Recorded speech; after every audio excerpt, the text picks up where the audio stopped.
اعوذ باللہ من الشیطان اللعین الرجیم بسم اللہ الرحمن الرحیم الحمد للہ وکفا وسلام علی عبادہ الذین اصطفیٰ. درود بھیجیے محمد وآل محمد. اللہم صلی علی محمد وآل محمد.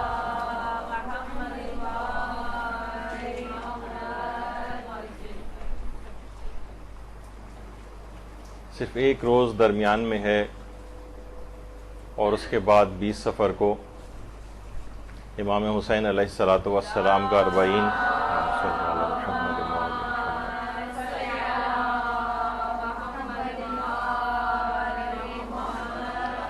منایا جا رہا ہوگا. 40 حسینی کو کہا جاتا ہے کہ واقعتاً یہ ایک زندہ معجزہ ہے, زندہ معجزہ. اور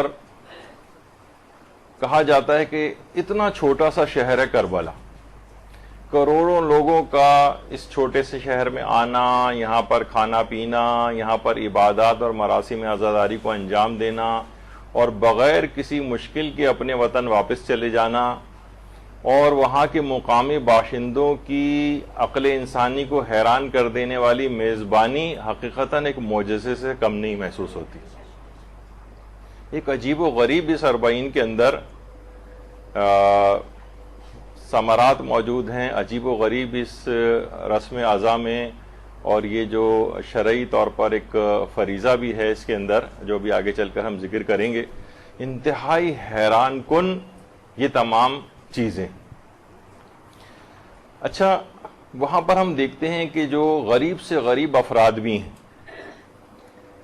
یہ غریب ہوں امیر ہوں, واقعتاً اچھا عام طور پر اگر ہم جائیں تو عراقی ہر دفعہ اس طرح سے نہیں ہوتے, ہر دفعہ ان کی میزبانی ایسی نہیں ہوتی, لیکن ادھر 40 آتا ہے اور ادھر تمام عراقیوں کا یا وہاں کے مقامی افراد کا اچانک سے بالکل تبدیل ہو جاتا ہے رویہ معجزانہ طور پر. ہر شخص نکل آتا ہے زائرین کی خدمت کے لیے. اچھا, بہت سی جگہوں کے اوپر ہم دیکھتے بھی ہیں, جیسے اور ممالک جہاں پر حج ہوتا ہے, عمرہ ہوتا ہے, وہاں کے مقامی افراد میں کبھی کوئی تبدیلی اس لحاظ سے دیکھنے میں نہیں آتی. میں کسی ظاہر مذہبی تعصب کی بنا پر یہ بات نہیں کہہ رہا, ہر شخص وہاں پہ آبزرو کر سکتا ہے. ایک حقارت آمیز سا سلوک عام طور پر وہاں پہ انتظامیہ کی طرف سے بھی ہوتا ہے, اور عام افراد بھی تقریباً عجیب ایک رویے کے ساتھ ملتے ہیں. لیکن واقعی 40 حسینی کے موقع پر وہاں کے غریب افراد, جس کے پاس کوئی حیثیت کچھ نہیں بھی ہے, وہ بھی کم سے کم کچھ نہیں تو شربت پلا دے گا, کچھ نہیں تو صرف پانی ہی پلا دے گا, لیکن میزبانی ضرور کرے گا. غریب سے غریب افراد جس کے پاس جو کچھ بھی ہوتا ہے وہ زائرین کی خدمت کے لیے اپنے آپ کو حاضر کر دیتا ہے, اور اپنے اس لحاظ سے اپنا ایک فریضہ سمجھتا ہے کہ امام معصوم نے یہ بات ارشاد فرمائی تھی, نصیحت وصیت فرمائی تھی کہ کم سے کم 3 دن تک ان کے زائرین کی میزبانی کی جائے. تو اپنی استطاعت کے مطابق ہر شخص 40 حسینی کے اندر حصہ ڈالتا ہے.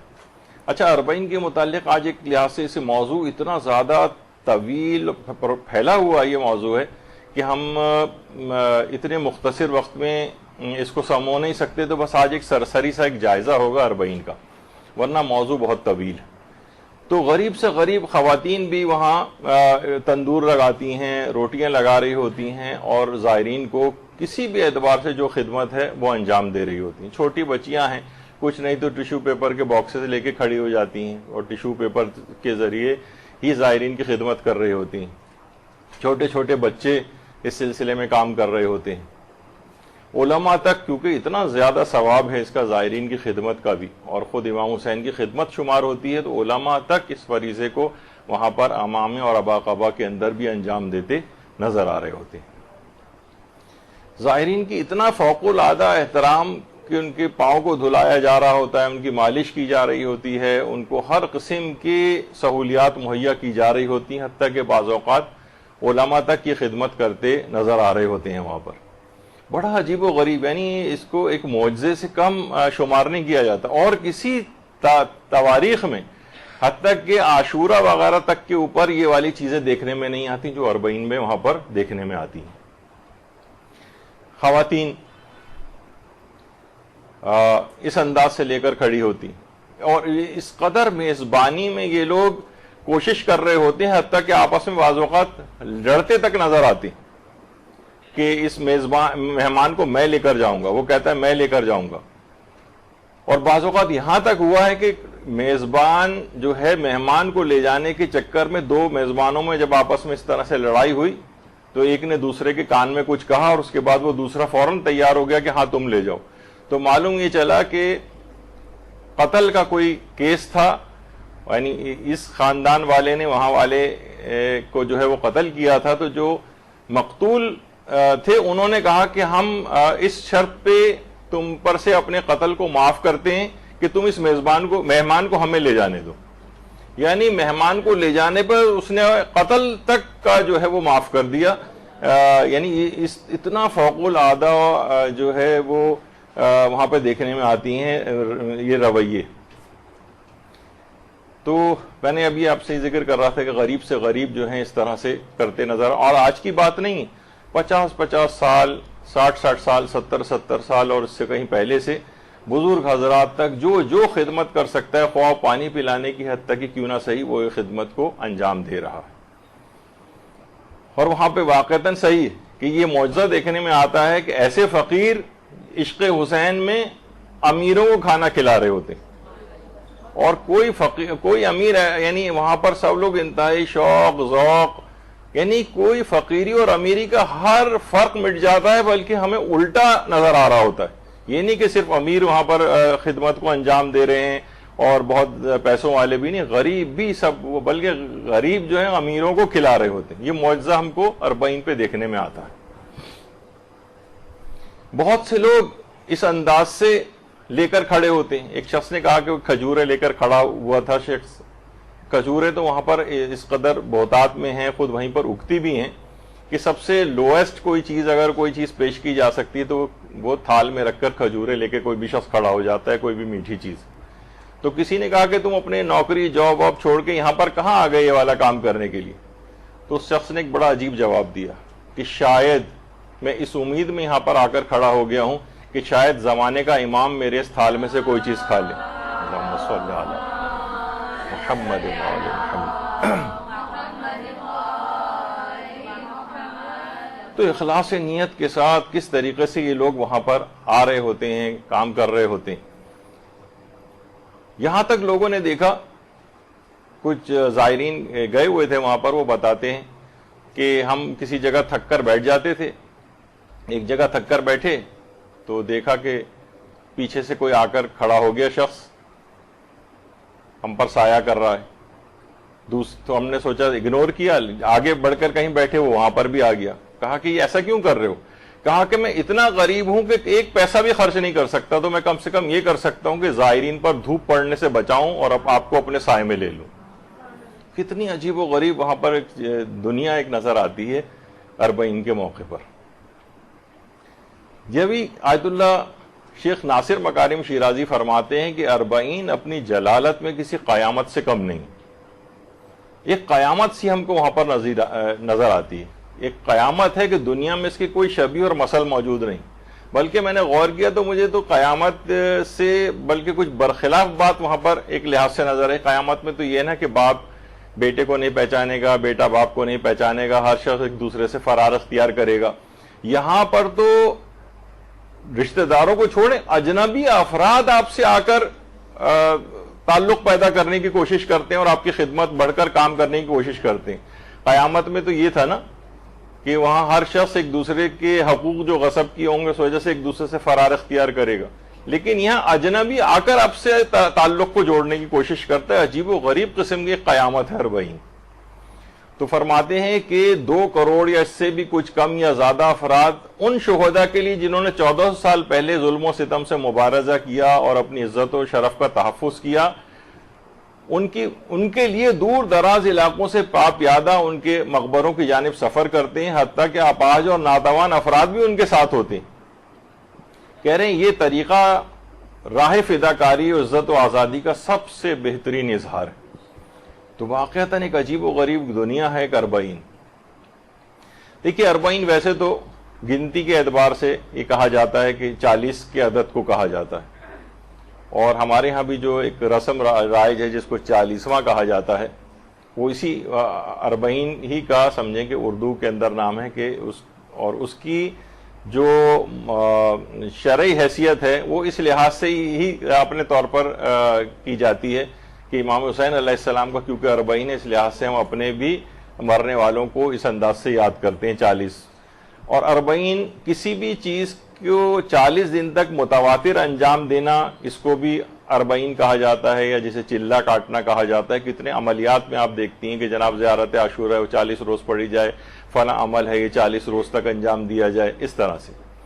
اور مصر کے ایک شہر کا نام بھی اربعین ہے، اور اس والے اربعین جو بھی آ رہا ہے اس کی نسبت شہادت امام حسین کے 40ویں روز حضرت جابر بن عبداللہ انصاری اور اسیران اہل بیت جب قبر امام حسین پر پہنچے تھے اس لحاظ سے اس کو اربعین کہا جاتا.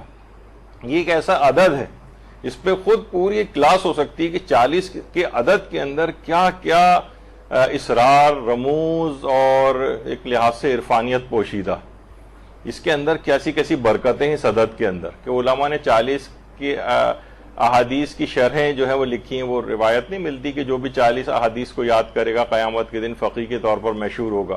تو علماء نے 40 حدیثیں لکھ کے اس کی شرح لکھی ہے. مثلا چہل حدیث جو امام خمینی کی ہے، اربعین حدیث کے نام سے جو عربی میں ہے، اربعین شیخ بہائی ہے، الاربعینیات ہے، بہت ساری اس طرح کی کتابیں مسلسل اربعین کے نام سے لکھی گئی ہیں. حتیٰ کہ علماء اہل سنت نے بھی 40 کے عدد کے اعتبار سے احادیث کی بہت ساری کتابیں اربعین کے نام سے لکھی. تو اربعین کا جو لفظ ہے 40 کا، اس کے اندر بڑے یعنی اتنا تفصیلی ہے جیسے کہ میں نے کہا کہ پوری کلاس اس کے اوپر ہو سکتی ہے، لیکن اتنا وقت نہیں ہے. اچھا، صرف امام حسین کا چہلم ہی کیوں، دیگر معصومین کا چہلم کیوں نہیں ہوتا ہے؟ تو آیت اللہ شیخ حافظ بشیر نجفی صاحب سے یہ سوال پوچھا گیا تھا کہ صرف امام حسین کا چہلم ہی کیوں منایا جاتا ہے. تو انہوں نے کہا کہ روایات میں فقط اور فقط صرف اور صرف امام حسین کے چہلم کی زیارت ائمہ سے وارد ہوئی، اور رسول اسلام سے لے کر امام زمانہ عجل اللہ تعالی فرجہ الشریف، اللہم صلی علی محمد،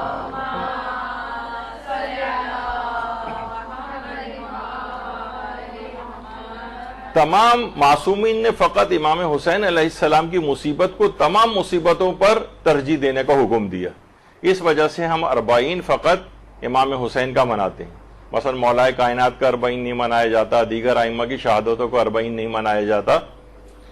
لیکن جیسے کہ جب عید وید آتی ہے اور تو لوگ کہتے ہیں امام مولائے کائنات کا 10واں ہے اس دن، اور یہ اور کسی کا کوئی دنیا تشیع میں اس طرح سے دن نہیں منائے جاتے. اس کی تاکید کیونکہ فقط ائمہ معصومین سے آئی ہے، اور اپنے غموں پر امام حسین کے غم کو خود معصومین نے ترجیح دی ہے، اس لحاظ سے اس کی فضیلت اور اہمیت بہت بڑھ گئی ہے، اور چہلم ہم فقط امام حسین علیہ السلام ہی کا مناتے ہیں. اور اس کی تائید ہوتی ہے روایات سے بھی. ابراہیم ابن عقبہ جو امام حسن عسکری علیہ السلام کے صحابی تھے، اللہم صلی علی محمد وعلی محمد، انہوں نے امام کو خط لکھا اور اس میں امام حسین، امام موسیٰ کاظم علیہ السلام، امام محمد تقی علیہ السلام کی زیارت کے ثواب کے بارے میں پوچھا. تو امام نے فرمایا کہ حضرت ابا عبداللہ الحسین کی زیارت سب پر مقدم ہے. یعنی امام حسین کی مصیبت کو بھی مقدم کیا ہے معصومین نے، اور ان کی زیارت کو بھی مقدم کیا ہے معصومین علیہ السلام نے. تو اس لحاظ سے ہم فقط اور فقط چہلم امام حسین کا ہی مناتے ہیں. اور یہ بھی امام حسن عسکری علیہ السلام سے روایت ہے جو مومن کی 5 علامات بیان کی گئی. 5 علامتیں کون سی ہیں؟ ایک تو 51 رکعت کی نماز پڑھے گا، زیارت اربعین کرے انجام دے گا، التختم بالیمین دائیں ہاتھ میں انگوٹھی پہنے گا، تعفیر الجبین خاک پر اپنی پیشانی کو سجدے کی حالت میں رکھے گا، اور بسم اللہ الرحمن الرحیم کو بآواز بلند پڑھنا. یہ علامات بیان کی گئی ہیں کسی مومن کی جس کے اندر ایک زیارت اربعین بھی، زیارت اربعین کو انجام دینا. یعنی مومن کی 5 علامات ہیں: دن و رات میں 51 رکعت نماز، زیارت اربعین، دائیں ہاتھ میں انگوٹھی پہننا، سجدے میں پیشانی خاک پر رکھنا، اور نماز میں بآواز بلند بسم اللہ الرحمن الرحیم پڑھنا، حتیٰ کہ نہیں، پھر میں فقہی مسائل کی طرف چلا جاؤں گا، ابھی میں روک رہا ہوں اپنے آپ کو۔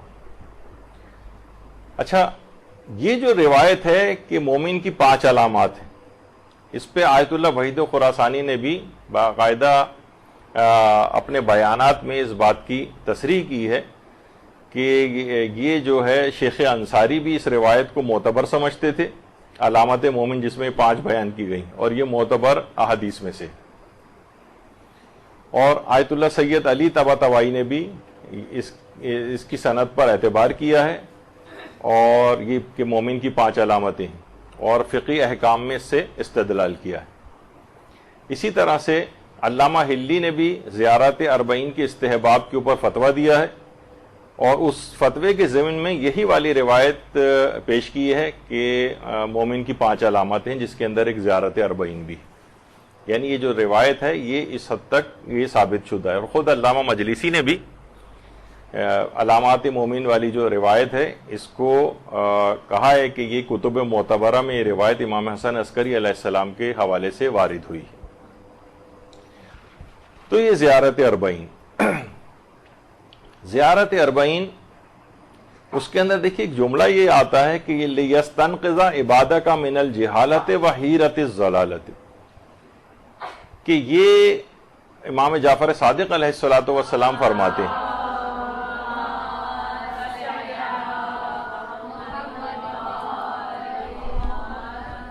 کہ امام حسین علیہ السلام نے اپنی جان تیری راہ میں قربان کر دی تاکہ تیرے بندوں کو جہالت و گمراہی سے نجات دلائے۔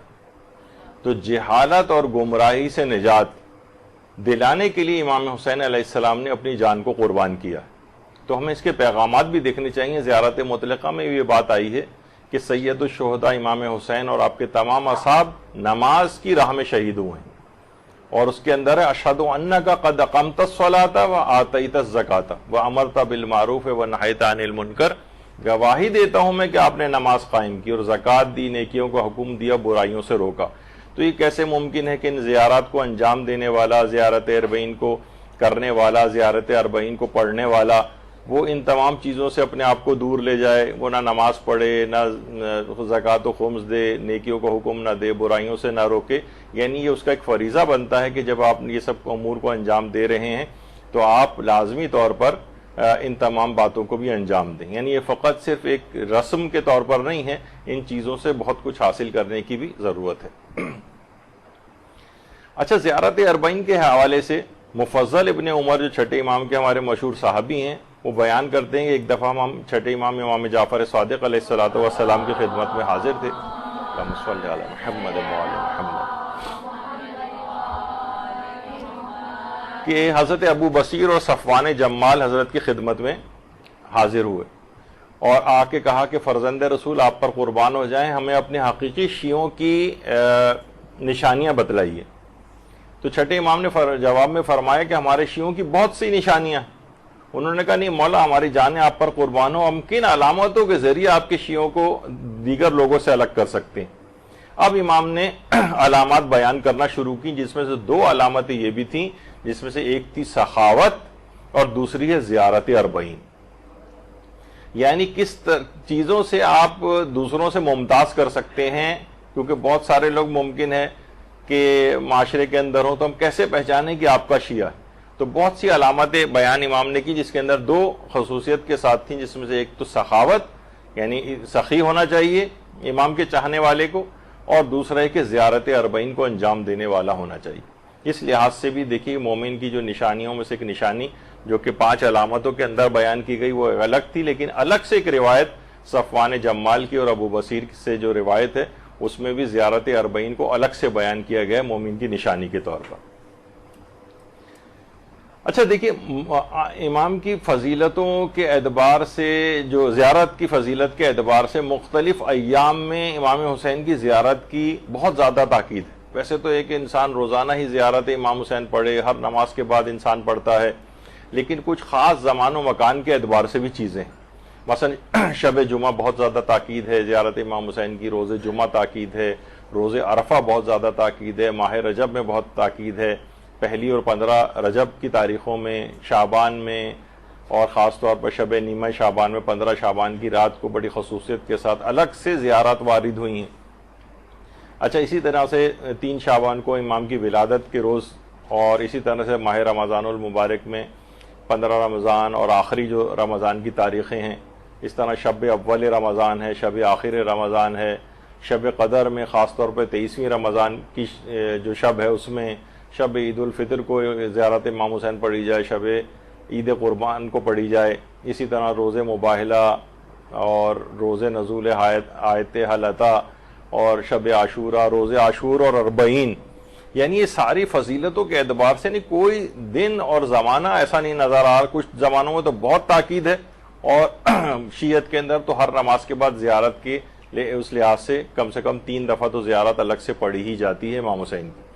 لیکن کچھ خاص ایام میں بہت زیادہ تاکید ہے، ان خاص الخاص ایام میں سے ایک روز 40 بھی ہے، خاص الخاص ایام میں سے، اور اس قدر ہے کہ اللہ کو تمام اعمال میں سب سے زیادہ محبوب قبر امام حسین کی زیارت ہے۔ یہ چھٹے امام کا ارشاد گرامی، اللہم صلی علی محمد وعلی محمد، سب سے زیادہ۔ اچھا، اسی طرح سے معصومین کی سیرت میں ایک چیز اور بھی تھی جو اب بھی لوگ اس کو اڈاپٹ کر سکتے ہیں، کہ چھٹے امام اور امام علی نقی علیہ السلام سے نقل ہوا ہے کہ وہ بیماری کے وقت اپنی نیابت میں امام حسین کی زیارت اور زیارت کی دعا کے لیے دوسرے افراد کو بھیجا کرتے تھے نائب بنا کر۔ ابھی بھی بہت سارے افراد ایسے ہو سکتے ہیں کہ جن کے پاس مال موجود ہے لیکن ایسے حالات ہیں کہ وہ نہیں جا سکتے ہیں، ایسی مصروفیات ہیں، کوئی بیماری ہے، کوئی اور پرابلم ہے، تو وہ نائب بنا کر بھی امام حسین کی زیارت کے لیے بھیج سکتے ہیں۔ یا مثلا بہت سارے افراد مل کر بھی، مثلا 10 افراد ہوں ایک ساتھ، اتنا مثلا کسی کے پاس پیسہ نہیں ہے، 10 افراد نے 20 افراد نے پول بنا لیا ایک پیسوں کا کہ ہم سب لوگ جمع کر کے ایک شخص کو اپنا نائب بنا کر بھیجیں گے زیارت کے لیے۔ یہ چیزیں بھی بہت ممکن ہیں، کی جا سکتی ہیں۔ اسی طریقے سے اپنی نیابت میں طواف کروائے جا سکتے ہیں، عمرہ کروایا جا سکتا ہے۔ لوگ یہ سوچتے ہیں نا کہ بھئی اتنے زیادہ پیسے ہمارے پاس ابھی نہیں ہیں، تو کوئی بات نہیں، اس طرح سے اپنا ایک گروپ بنا لیا جائے اور اسی گروپ میں سے ہی کسی کو قرآن دازی کر کے آپ بھیج دیں، یا یہ کہ الگ سے کسی شخص کو، عالم کو، کسی طالب علم کو، کوئی دیندار شخص کو جو کہ غریب ہو اور جا بھی نہ سکتا ہو تو اس کو نائب بنا کر بھیج دیا جائے۔ تو یہ طریقہ کار ایسے ہیں معصومین کی زیارت کے کہ نائب بنا کر بھیجا جا سکتا ہے۔ اور ہمارے امام علی رضا علیہ السلام یہ جملہ ارشاد فرماتے ہیں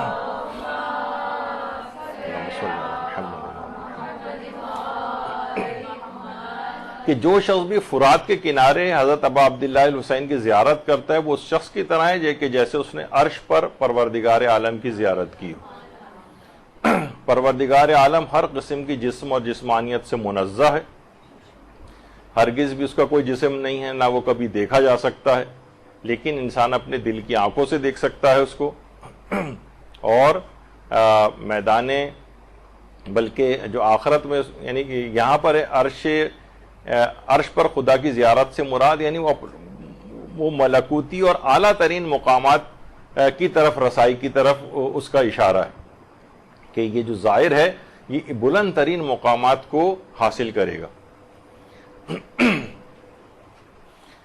جب یہ آداب زیارت میں ایک چیز آئی ہے کہ جب زائر وہاں پر پہنچتا ہے فرات پر تو وہ 100 مرتبہ اللہ اکبر کہے اور 100 مرتبہ لا الہ الا اللہ کہے اور 100 مرتبہ محمد و آل محمد علیہ السلام پر درود بھیجے۔ اللہم صلی علی محمد و آل محمد۔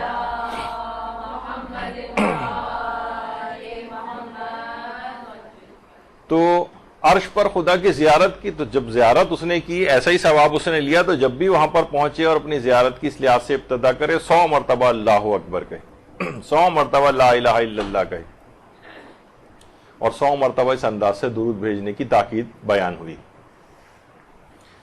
اور چھٹے امام یہ بھی ارشاد فرماتے ہیں کہ قبر حسین کے پاس 4000 پراگندہ اور غبار آلود فرشتے قیامت تک روتے رہیں گے۔ ان فرشتوں کے سردار کا نام منصور ہے۔ کوئی زائر ایسا نہیں ہے مگر یہ کہ فرشتے اس کا استقبال کرتے ہیں اور کوئی ودا ہونے والا ودا نہیں ہوتا ہے مگر یہ فرشتے اس کے ساتھ ساتھ چلتے ہیں. کوئی زائر مریض نہیں ہوتا مگر فرشتے آ کر اس کی عیادت کرتے ہیں. کوئی زائر مرتا نہیں ہے مگر یہ فرشتے اس کے اوپر نماز جنازہ پڑھتے ہیں اور اس کے مرنے کے بعد اس کے لیے استغفار کرتے ہیں. آخر وقت تک فرشتے اس کے ساتھ ساتھ رہتے ہیں اس زائر کے. اور یہ بھی فرمایا امام نے، چھٹے امام فرماتے ہیں کہ امام حسین علیہ السلام نے خود یہ بات فرمائی ہے کہ اگر میرے زائر کو معلوم ہو جائے کہ اللہ نے اس کے لیے کیا اجر مقرر کر رکھا ہے تو اس کی خوشی اس کے غم سے بڑھ جائے. اور جب بھی امام کا زائر زیارت کر کے واپس ہوتا ہے تو اس پر کوئی گناہ باقی نہیں رہتا. اس قدر یہ زیارتوں، اچھا یہ جو بھی 40 کے لیے گئے ہوئے ہیں ان کے لیے یہی تمام ثواب ان کے لیے بھی ہیں. اور 5ویں امام یہ جملہ بھی ارشاد فرماتے ہیں کہ جو شخص ہمارے شیعوں میں سے قبر حسین پر نہیں آیا تو اس کا ایمان اور دین ناقص ہوا، اگر وہ جنت میں داخل ہو بھی گیا تو مومنین سے کمتر درجے میں ہوگا. اس پہ لوگ بہت شور مچاتے ہیں اور ایسی حدیثوں کو معاذ اللہ خرافات قرار دے رہے ہوتے ہیں اور بغیر سوچے سمجھے. بھائی آپ خود سوچیے کہ جو بھی اس قسم کی بات ہے کیا یہ اس شخص کے لیے ہوگی کہ جو ناچار اور مجبوری کی وجہ سے نہ کر سکا ہو؟ نہیں، یہ اس افراد کے لیے تھوڑی سی انسان اپنی عقل استعمال کرے. ان افراد کے لیے کہ جن کے پاس پیسہ بھی ہے، امکانات بھی موجود ہیں اور وہ لاپرواہی اور حقارت سے کام لیتے ہوئے زیارت امام حسین کے لیے نہیں جا رہا ہے. ایسا شخص اگر دیگر اعمال کی بنا پر جنت میں داخل ہو بھی گیا تو یہ دیگر مومنین کی نسبت کمتر درجے کے اندر ہوگا کہ تم نے اتنا بڑا اہم ترین تاکیدی فریضے کو انجام نہیں دیا. تو 5ویں امام یہ جملہ ارشاد فرماتے ہیں، اللہم صلی علی محمد و علی محمد. اور امام جعفر صادق علیہ السلام کی جملہ ارشاد فرماتے ہیں کہ امام حسین کی زیارت کرنے والوں کے دن ان کی عمروں میں شمار نہیں کیے جاتے، نہ ہی ان کے آخری وقتوں میں شمار ہوں. یعنی ان کی عمر میں سے وہ دن مائنس ہو جاتے ہیں، یعنی ان کی عمر میں سے کم نہیں کیے جاتے. چھٹے امام نے یہ جملات ارشاد فرمائے ہیں اور یہی بات کو آیت اللہ نوری حمدانی نے اپنے ایک درس میں بھی بیان کیا کہ زیارت امام حسین کے لیے گزارے گئے دن زائر کی عمر میں سے کم نہیں ہوتے. اصلاً وہ چھٹے امام کی حدیث ہے. زائرین امام حسین کے لیے اس قدر فرشتے دعائیں کرتے ہیں کہ امام نے فرمایا، اے معاویہ ابن وہب راوی سے، آسمان میں امام حسین کے زوار کے لیے دعا کرنے والوں کی تعداد زمین میں ان کے لیے دعا کرنے والوں کی تعداد سے بھی بہت زیادہ. زمین میں اتنی دعا کرنے والے افراد نہیں جتنا ان کے لیے آسمانوں میں دعا کرنے والے افراد ہیں. اور یہ بھی روایت کے اندر آیا کہ جو شخص بھی امام حسین کے حق کو پہچانتے ہوئے ان کی زیارت کرے تو اللہ اس کے نامہ اعمال میں 1000 مقبول حج اور 1000 مقبول عمروں کا ثواب لکھ دیتا ہے اور اس کے اگلے اور پچھلے تمام گناہوں کو معاف کر دیتا ہے. لوگ حیران ہوتے ہیں، 1000 مقبول حج، 1000 مقبول عمرے. جی ہاں، اس میں حیرانگی کی کوئی بات نہیں ہے. اسی طرح سے ہی اس کا ثواب ملا کرتا ہے، ثواب زیارت امام حسین. حذیفہ بن منصور سے بھی روایت ہے، ایک دفعہ چھٹے امام نے مجھ سے پوچھا، وہ فرماتے ہیں کہ تم نے کتنے حج کیے ہیں؟ تو راوی نے کہا کہ مولا میں نے 19 حج کیے ہیں. تو امام نے فرمایا اگر تم نے 21 حج تم نے اگر پورے کر لیے تو تم اس شخص کی طرح ہو جاؤ گے جس نے امام حسین کی زیارت کی. 21 حج کا ثواب برابر ہوگا کس کے؟ امام حسین کی زیارت کی. کس قدر تاکید ہے زیارت امام حسین کی، کس قدر ثواب ہے. اور یہ بھی روایت میں آیا ہے کہ چھٹے امام امام جعفر صادق علیہ السلام، اللہم صلی علی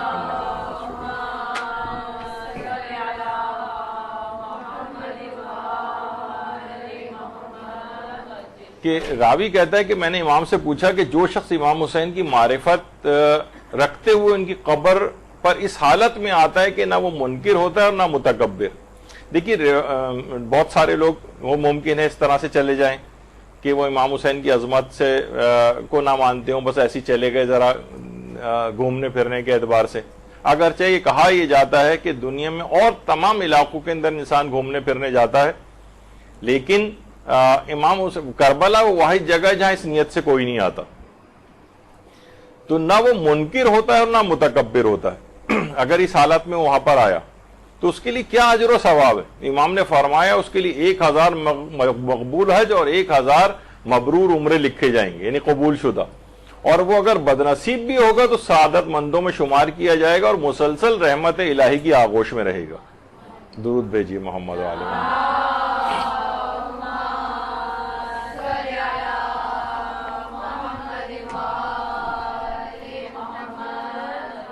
تو کتنی روایات ایسی، اور ایسی اس قدر بھی بیان کیا چھٹے امام نے کہ جو شخص امام حسین کے حق کی معرفت رکھتے ہوئے ان کی قبر پر آئے تو وہ اس شخص کی طرح سے ہوگا کہ جس نے رسول اللہ کے 700 حج کیے ہوں، پیغمبر اکرم کے 700 حج۔ اچھا، امام کے حق کی معرفت کیا ہے؟ کہ انہیں امام مفترض الطاعہ سمجھنا، اللہ کی طرف سے جن کی اطاعت فرض کی گئی ہے ایسا امام سمجھنا، کیونکہ بہت سے لوگ بھی کہہ دیتے ہیں جو کہ امام حسین علیہ السلام کو اس انداز سے امام نہیں مانتے ہیں، وہ بھی کہتے ہیں امام حسین علیہ السلام، تو وہ نہیں، ایسا ان کے کم سے کم معرفت ان کی یہ ہے کہ انہیں ایسا اللہ کی طرف سے کہ جن کو امام بنایا گیا ہے اور ان کی اطاعت ہم پر فرض قرار دی گئی، جو کہ ہمارا عقیدہ امامت ہے، اس لحاظ سے اگر کوئی یہ کم سے کم حق معرفت ہے کہ جس پہ کم سے کم تمام شیعہ پورے اترتے ہیں، کہ اس کا ثواب یہ بیان کیا گیا ہے کہ وہ اس شخص کی مانند ہے کہ گویا اس نے 100 حج پیغمبر اسلام کے ساتھ کیے۔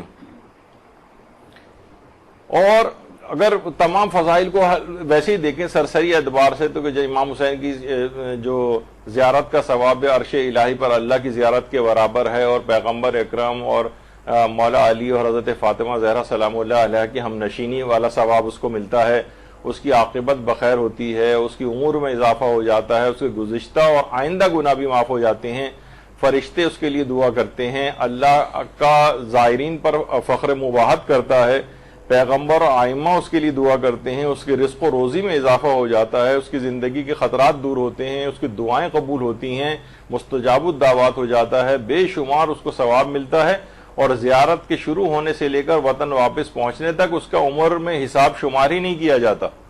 اس قدر، یعنی اگر کوئی کتاب بھی بنانا چاہے تو بہت سرسری سے اس کے فوائد جو ہے آپ کے سامنے ذکر ہوئے۔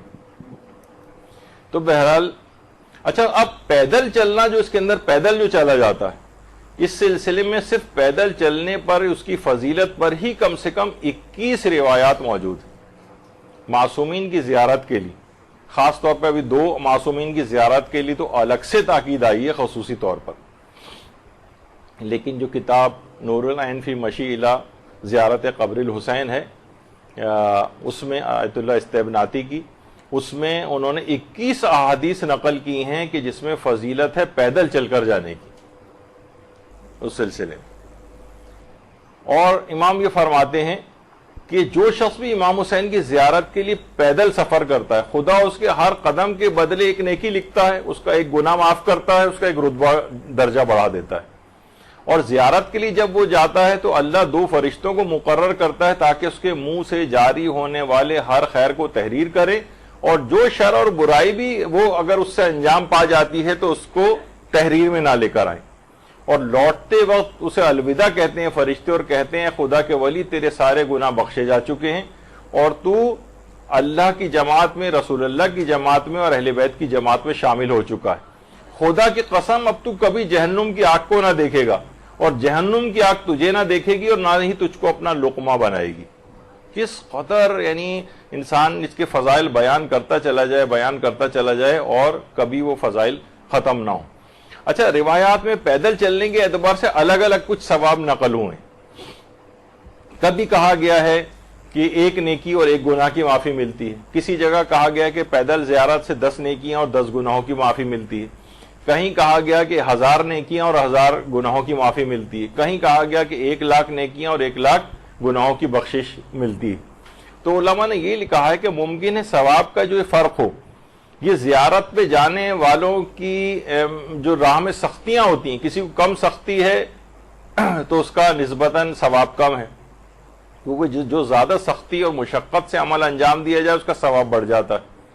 حالات ایسے ہیں، مشکلات ہو رہی ہیں، کووڈ کے خطرات موجود ہیں، یا اور بم دھماکے ہو رہے ہیں، معاذ اللہ خدا نخواستہ حالات خراب ہو رہے ہیں بہت۔ اب کچھ افراد اسی کے اندر جا رہے ہیں مشکلات کو برداشت کرتے ہوئے، ان کا اجر و ثواب بڑھ جائے گا بنسبت بالکل سیف اینڈ ساؤنڈ حالات کے اندر اگر کوئی جائے۔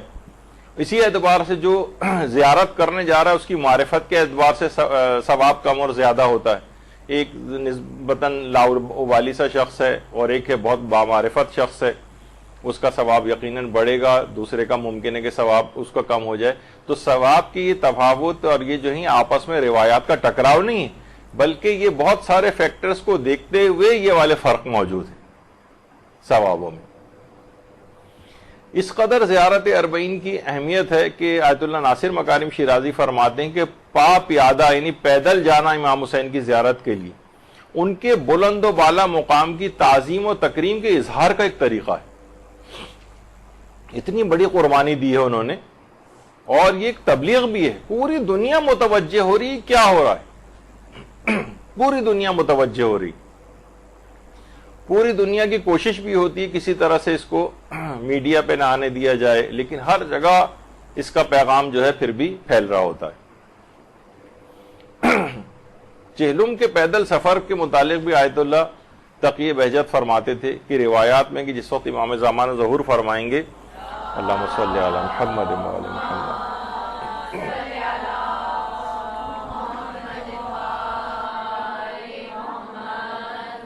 تو وہ دنیا والوں کو 5 مرتبہ آواز دے کر کہیں گے اور اپنا تعارف امام زمانہ کے لحاظ سے کروائیں گے۔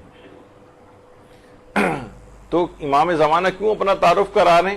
امام حسین کے حوالے سے تعارف کرا رہے ہیں۔ تو اربعین جو ہے یہ اس کا سفر امام حسین سے روشناس کرانے کا یہ بہترین موقع ہے۔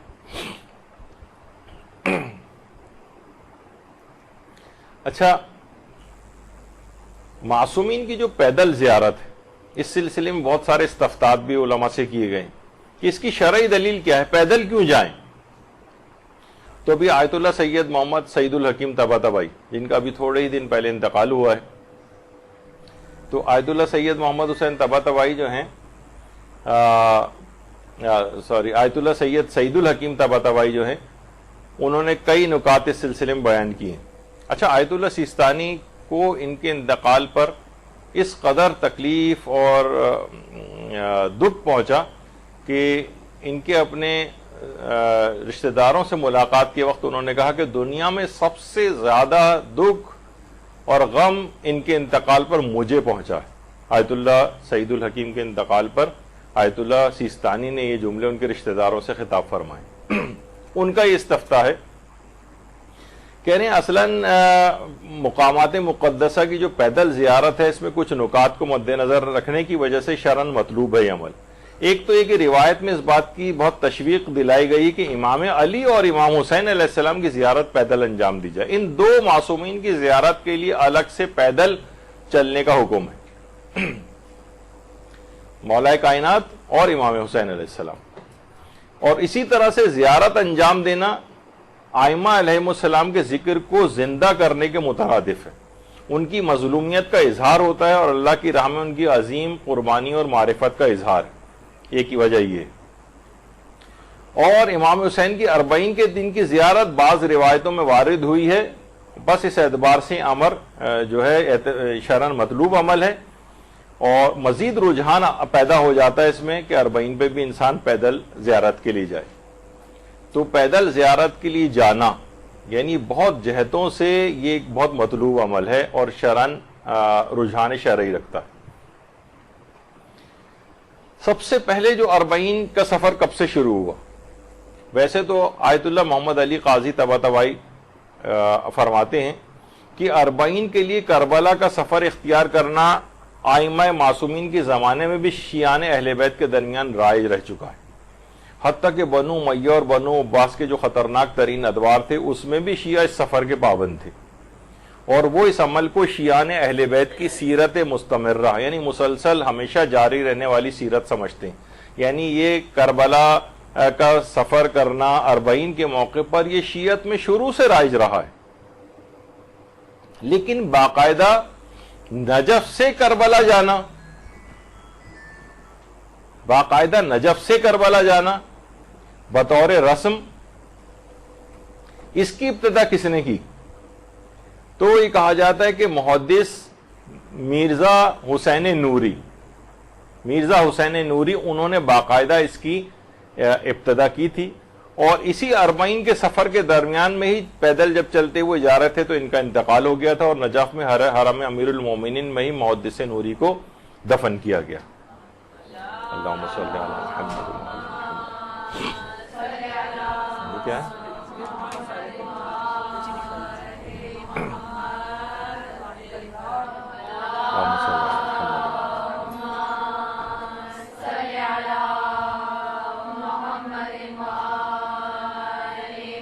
تو نجف میں امیر المومنین کے حرم میں ہی ان کو دفن کیا گیا۔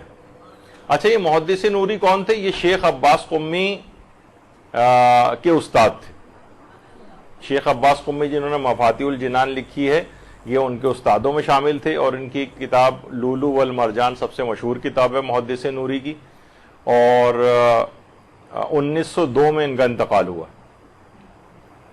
تو انہوں نے اس رسم کی ابتدا کی۔ اچھا، بعض علماء یہ کہتے ہیں کہ نہیں، اس کی ابتدا شیخ مرتضی انصاری نے کی تھی، جن کا انتقال 1281 قمری میں ہوا تھا۔ اس کے بعد کچھ عرصے کے لیے سلسلہ منقطع ہو گیا، اور پھر محدث نوری نے دوبارہ اس رسم کو جاری کیا تھا۔ تو اصلاً اس کی ابتدا شیخ مرتضی انصاری نے کی تھی۔ شیخ مرتضی انصاری کون تھے؟ یعنی جن کو خاتم الفقہاء والمجتہدین کہا جاتا ہے، خاتم الفقہاء والمجتہدین۔ اور کتنی کتابیں حوزہ علمیہ میں ان کی پڑھائی جاتی ہیں، رسائل ہے، مکاسب محرمہ ہے، اور فرائض الاصول وغیرہ ہے جو کہ پڑھائی جاتی۔ اور یہ شیخ مرتضی انصاری وہی ہیں جو حضرت جابر بن عبداللہ انصاری کی نسل سے، جن سے جو حدیث قصہ کے بھی راوی ہیں جابر بن عبداللہ انصاری، اور چیلم والی روایت میں بھی جابر بن عبداللہ انصاری کا تذکرہ آپ سنتی ہیں۔ اور یہ بھی حرم امیر المومنین علیہ السلام میں مدفون ہے شیخ مرتضی انصاری۔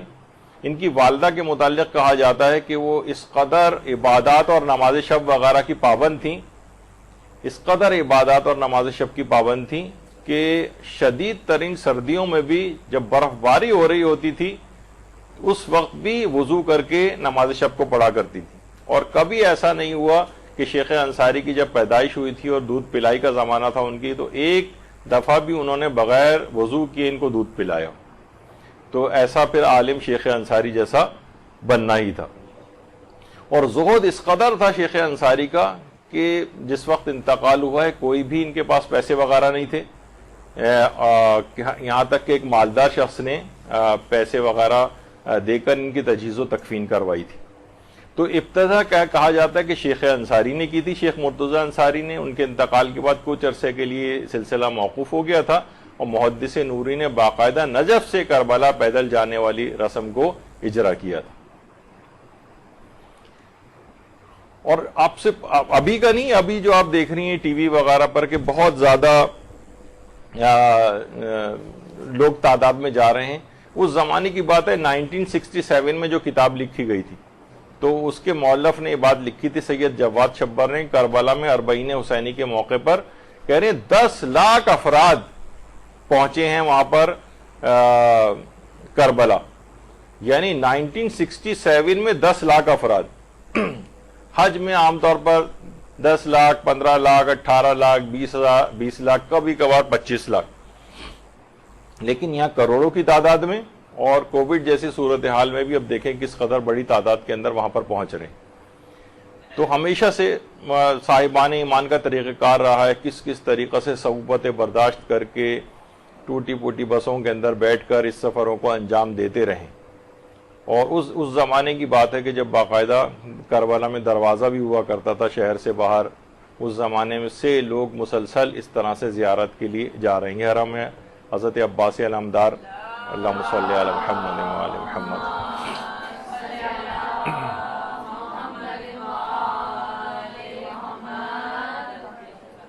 تو کس طرح سے لوگ پیدل چل چل کے جاتے تھے۔ 1916 میں دیکھیں کربلا کی جانب پیادہ روی، کتنی بڑی تعداد میں لوگ اس طرح سے جا رہے ہیں۔ 1916 اس میں سے تو تقریباً موجود بھی نہیں ہوں گے لوگ اس وقت دنیا میں، لیکن یہ سب کے سب اب جوارے امام حسین علیہ السلام میں انشاءاللہ پہنچ چکے ہوں گے اور اپنے انعامات کو پا رہے ہوں گے۔ کتنی مرتبہ زیارت امام حسین کی جائے؟ تو دیکھیے امام حسین کی زیارت سال کے تمام ایام میں جب بھی انسان آمادہ رکھتا ہو بہت پسندیدہ ہے، لیکن امام جعفر صادق علیہ السلام فرماتے ہیں اللہم صلی علی محمد وعلی محمد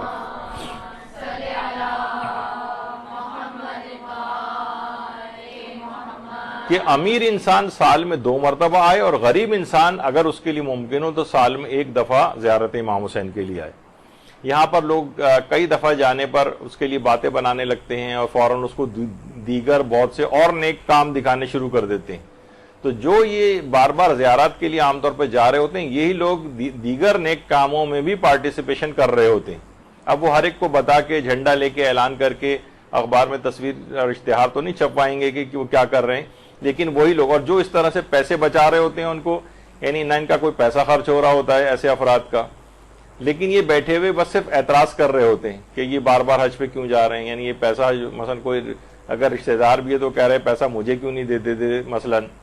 تو بھائی یہ تاکید خود ائمہ کی طرف سے آئی کہ امیر شخص ہو تو کم سے کم سال میں 2 دفعہ زیارت کے لیے جائے، اور اگر ممکن ہو تو غریب شخص ہو۔ غریب شخص سے مراد عام طور پر دیگر شہروں میں رہنے والے بھی ہو سکتے ہیں عراق کے، جن کے لیے جانا نسبتاً آسان ہے اور اتنے پیسے بھی خرچ نہیں ہوتے ہیں، لیکن جو دیگر ملکوں میں رہتے ہیں ان کے لیے اگر جانا جب بھی پاسبل ہو، جب بھی امکانات رکھتے ہو، وہ ضرور زیارت کے لیے جائیں، ان لوگوں کی باتوں کی پرواہ نہ کریں۔ یہی وجہ ہے کہ آیت اللہ شیخ جواد ملکی تبریزی جو امام خمینی کے عرفانیات کے اساتذہ میں سے تھے، وہ یہ فرماتے ہیں کہ مومنین کو چاہیے کہ 20 سفر کو، یعنی 40 کے دن حضور و ماتم کا قرار دے کر امام حسین کی زیارت کو جائیں، خواہ پوری عمر میں 1 بار ہی کیوں نہ ہو، کیونکہ حدیث میں مومن کی جو 5 علامتیں بتائی گئی ہیں ان میں سے ایک زیارت 40 ہے۔ 1 دفعہ ہی خواہ کیوں نہ ہو 40 کی زیارت کے لیے انسان ضرور جائے۔ تو انسان اپنا ایک وہ بنا لے، ٹارگٹ بنا لے، اور دیکھیے یہ ہمیشہ ارادہ کرنے سے ہی انسان اس طرف اپنے ہدف اور مقصد کی طرف بڑھتا ہے۔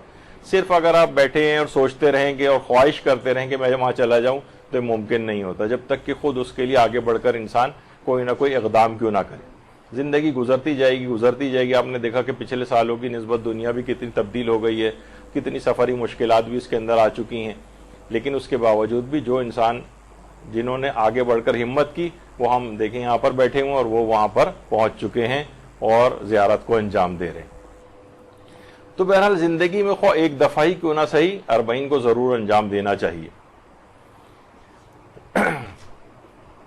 اور آیت اللہ ناصر مکارم شیرازی بھی ان مراجع کرام میں سے ہیں جنہوں نے کئی مرتبہ نجف سے کربلا نہ صرف پیدل بلکہ پا برہنہ زیارت کو انجام دیا، ننگے پاؤں۔ اس زمانوں میں سوچئے کہ جس وقت اتنے روڈ بھی اتنے اچھے نہیں بنے ہوئے تھے، پا برہنہ ننگے پاؤں چل کر زیارت، کئی مرتبہ 1 دفعہ نہیں۔ اور آیت اللہ مرشی نجفی 20 مرتبہ نجف سے کربلا پیدل چل کر گئے، 20 دفعہ آیت اللہ مرشی نجفی۔ اور آیت اللہ سید محمود حسینی شاہرودی نجف سے کربلا 40 مرتبہ پیدل زیارت کے لیے گئے ہیں، اور اس پیدل زیارت کے لیے بھی انہوں نے 40 یعنی 40 کا عدد مکمل کیا ہے۔ سوچ سکتا ہے کوئی 40 یعنی 40 کی زیارت پر جانا، لیکن 40 یعنی 40 سال تک وہ انہوں نے اس عدد کو بھی مکمل کیا کہ 40 کی زیارت کے لیے بھی 40 یعنی 40 کا عدد میں مکمل کرو۔ اللہم صلی علی محمد وعلی محمد۔ اور یہ آیت اللہ محمود شاہرودی، یہ وہ ان میں سے بھی ایک ہیں کہ جنہوں نے کہا جاتا ہے یہ کہ حج پر بیسا جو ہوتا ہے، جہاں جو کہ مجتہدین کرام کا ایک آفس ہر حج میں قائم ہوتا ہے، جس میں ان کے حجاج کو جو ہے وہ مسائل شریعت اور ان کی پرابلمز کو سالو کیا جاتا ہے۔ یہ سب سے پہلے آیت اللہ محمود شاہرودی نے اس چیز کو قائم کیا تھا، بعثت الحج کے نام سے انہوں نے شروع کیا تھا، اور یہ مرزا نائینی کے شاگرد تھے، جو خود مرزا نائینی کتنے مشہور و معروف ہمارے فقہا میں سے گزرے ہیں۔ اور حتیٰ کہ جب مرزا نائینی جب کسی شاگرد کو اجازہ روایت دیتے تھے، یعنی اجتہاد کی کوئی سند دیتے تھے، تو وہ اپنے اس شاگرد محمود شاہرودی سے مشورے کے بعد دیا کرتے تھے۔ ان کی علمی عظمت بتا رہا ہوں۔ اور ان کو کہتے تھے کہ ان کی رائے اور گواہی دو کے برابر ہے، دو کے برابر. یہی وجہ ہے کہ دو مشہور مراجع آیت اللہ ضیاء الدین عراقی اور آیت اللہ ابو الحسن اصفہانی آیت اللہ محمود شاہرودی کو ذو شہادتین کہتے تھے. ذو شہادتین اس طرف اشارہ ہے کہ پیغمبر اسلام کے ایک صحابی ختمی مرتبہ صلی اللہ علیہ وآلہ وسلم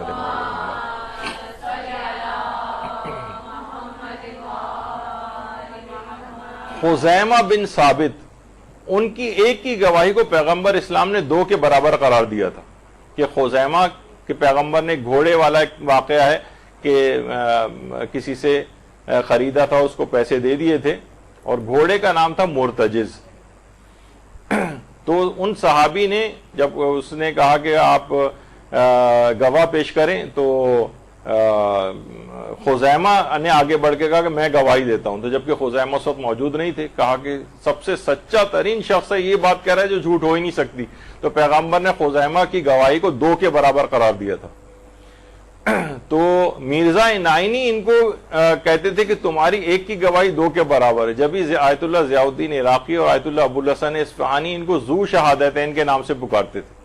تو یہ وہ عظیم ترین شخصیت ہیں کہ جنہوں نے اس 40 کے اوپر پیدل چلنے کے لیے بھی اس 40 کا عدد جو ہے وہ مکمل کیا، یعنی 40 سال تک یہ 40 کے موقع پر پیدل نجف سے کربلا جاتے رہے. بڑی عظیم شخصیت. اور اس قدر تاکید ہے کہ ابو جارود صحابی فرماتے ہیں کہ چھٹے امام نے مجھ سے فرمایا کہ تمہارے اور قبر حسین کے درمیان کتنا فاصلہ ہے؟ تو راوی نے کہا کہ سواری کے ساتھ 1 دن، اور اگر پیدل جاؤں تو 1 دن اور دوسرے دن کا کچھ حصہ مجھے لگتا ہے پہنچنے میں. امام نے فرمایا پھر تو تم ہر جمعہ ہی جاتے ہوں گے؟ تو میں نے کہا نہیں ابن رسول اللہ، میں تو سال میں 1 مرتبہ جاتا ہوں. تو امام نے فرمایا تم نے کتنا بڑا ظلم کیا، اگر قبر حسین ہم سے قریب ہوتی تو تم ہمیں اس سے جدا نہ پاتے. یعنی جو جا سکتا ہو اتنا کم نہ جائے کہ بس ٹھیک ہے میں ہو کے تو آ گیا ہوں سال میں 1 دفعہ. جس کے امکانات زیادہ ہوں اسے زیادہ سے زیادہ زیارت امام حسین کے لیے جانا چاہیے. امام نے کہا تم نے بڑا ظلم کیا، اتنے کم جاتے ہو وہاں پر.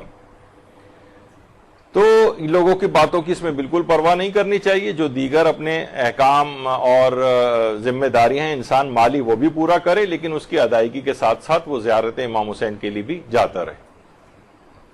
اور آیت اللہ سید محمد تقی طباطبائی قمی یہ بھی نجف سے کربلا پیدل اس انداز سے جایا کرتے تھے.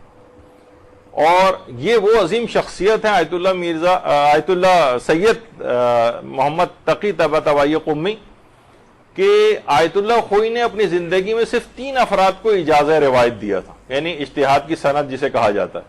ان میں ایک آیت اللہ سید تقی طباطبائی قمی تھے، دوسرا مرزا علی فلسفی، اور تیسرا آیت اللہ سیستانی. آیت اللہ خوئی نے صرف 3 اجازہ اجتہاد دی جن میں سے ایک یہ شخصیت ہے آیت اللہ تقی طباطبائی قمی. بہت عظیم مرجع ہیں. اور یہ آیت اللہ سید محمد شاہرودی یعنی بڑے بڑے ہمارے علماء مراجع لیول کے وہ اس سفر کی پابندی کرتے رہے نجف سے کربلا پیدل جانے کی. اسی طریقے سے امام خمینی کے فرزند احمد خمینی یہ بھی جب وہاں پر موجود تھے تو اس طرح سے زیارت کے لیے جایا کرتے تھے نجف سے کربلا پیدل.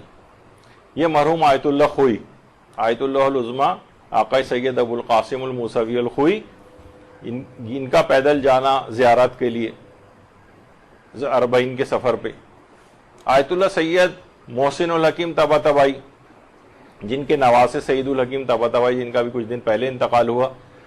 اور آج ہی ایک اور بلکہ کل ان کی خبر آ گئی تھی، آیت اللہ سید حسن زادہ عاملی ان کا بھی انتقال ہو گیا. یہ آپ لوگوں کی انفارمیشن کے لیے کچھ لوگوں کو پتہ چل گیا ہوگا سوشل میڈیا کے ذریعے کہ آیت اللہ سید حسن زادہ عاملی، شیخ حسن زادہ عاملی وہ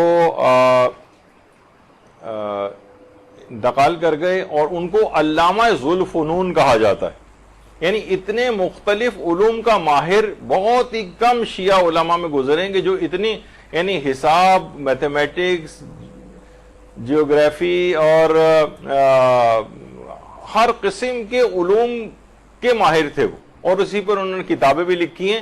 یہاں تک کہ ان کے استاد آیت اللہ سید محمد حسین طباطبائی فرماتے تھے کہ کہ آیت اللہ حسن زادہ عاملی کی عظمت کو سوائے امام زمانہ علیہ السلام کے کوئی نہیں جانتا.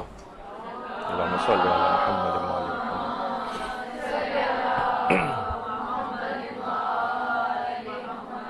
تو بہرحال اس لحاظ سے اور اسی دوران جب میری گفتگو چل رہی ہو اب زیر لب اگر ان کے لیے ایک سورہ فاتحہ بھی ساتھ ساتھ پڑھتی رہیں تو بہت اچھا ہے. اچھا اب جو کہ آیت اللہ محسن الحکیم طباطبائی یہ پیدل اس طرح سے زیارات کے اوپر جو ہے وہ جاتے تھے اور یہ بھی آیت اللہ شاہرودی ہی ہیں. اچھا ایک آیت اللہ شیخ ابو تراب آل آقا کرمان شاہی یہ نجف سے کربلا پیدل جاتے ہوئے. اچھا یہ اور بتا دی جائے چیز کہ یہ آیت اللہ کرمان شاہی انہی سے ملتی جلتی ایک شکل کہ آیت اللہ شیخ جواد تبریزی بھی. آیت اللہ شیخ جواد تبریزی یہ ہیں اور آیت اللہ کرمان شاہ یہ ہیں. دونوں کی شکلوں کی مشابہت کی وجہ سے انٹرنیٹ پر ایک غلط تصویر کے آیت اللہ مرزا جواد تبریزی کے نام سے چل پڑی جبکہ یہ شیخ ابو تراب آل آقا کرمان شاہی کی تصویر. لوگ عام طور پر اس کو لگا رہے ہیں کہ آیت اللہ شیخ جواد تبریزی کی ہے جبکہ یہ شیخ جواد تبریزی نہیں ہے یہ بلکہ یہ شیخ ابو تراب آل آقا کرمان شاہی. تو بہرحال یہ ایک چیز بتا دی جائے کیونکہ انٹرنیٹ پہ بہت سی چیزیں اس کو لوگ پھر دیکھ کے اسی کو ہی بار بار اپلوڈ کر رہے ہوتے ہیں ان کے نام سے جبکہ یہ چیز غلط ہے. یہ اس پہ کراس لگ جانا چاہیے. یہ ان کی تصویر نہیں ہے شیخ جواد تبریزی کی.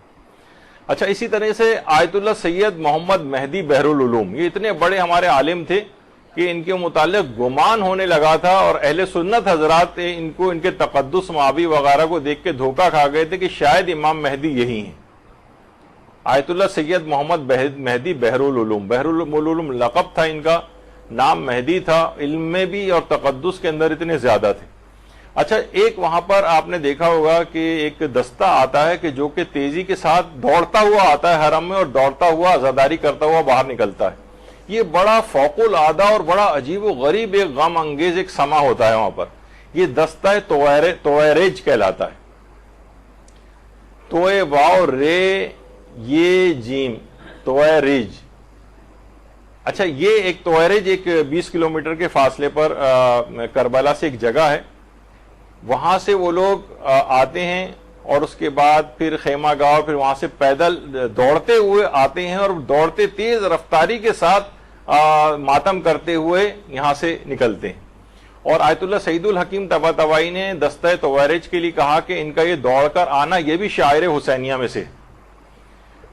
آیت اللہ سید محمد مہدی بحر العلوم عزاداری کے لیے عاشور کے موقع پر ایک دفعہ کھڑے ہوئے تھے تو لوگوں نے دیکھا کہ جب دستہ تویریج دوڑتا ہوا یہاں سے گزرا تو ان آیت اللہ مہدی بحر العلوم نے امامہ اتار کے اپنا نیچے پھینکا اور زار و قطار اس قدر حالانکہ بہت بزرگ ہو چکے تھے لیکن انہی کے ساتھ دوڑتے ہوئے اور اس طرح سے انہوں نے عزاداری کرتے ہوئے اپنا حال یعنی ان کا بہت برا ہو گیا. لوگ ان کو کھینچ کر باہر لے کر آئے اور کہا کہ آغا اس سے پہلے تو کبھی آپ نے ایسا نہیں کیا.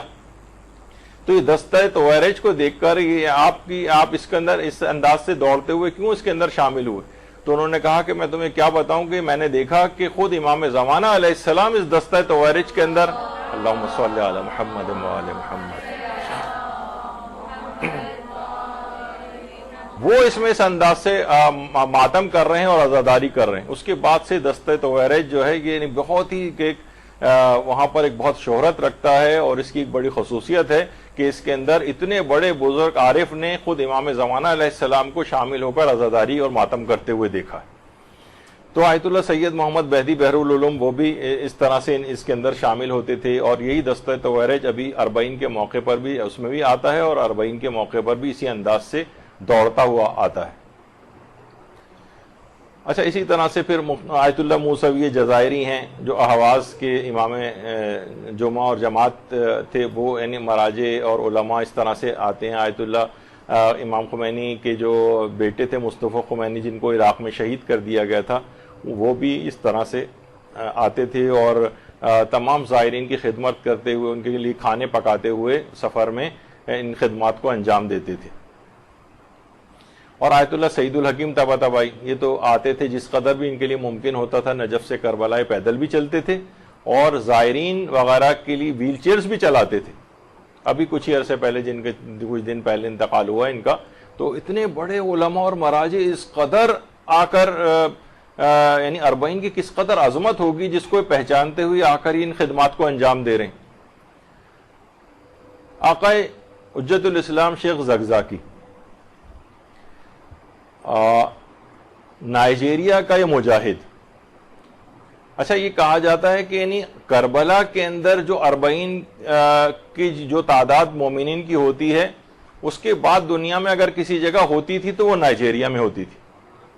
اور نائجیریا کے بعد شاید آپ لوگوں کے لیے وہ حیرانگی ہو کہ پاکستان کے اندر بھی مختلف علاقوں میں اربعین کے موقع پر جو لوگ پیادہ روی کر رہے ہوتے ہیں، ان کی بھی بہت بڑی تعداد، تقریباً پاکستان اس کے اندر کمپیریزن بھی کیا جانے شروع ہو گیا ہے کہ پاکستان میں بھی کتنی بڑی تعداد کے اندر لوگ جو وہاں نہیں جا پاتے ہیں وہ اپنا اظہار عقیدت اس انداز سے مناتے ہیں. البتہ ڈسپلنڈ ہو جانا چاہیے بہرحال کسی اس میں، لیکن لوگ اپنے طور پر مختلف علاقوں سے ان جلوسوں وغیرہ کو نکالتے ہیں.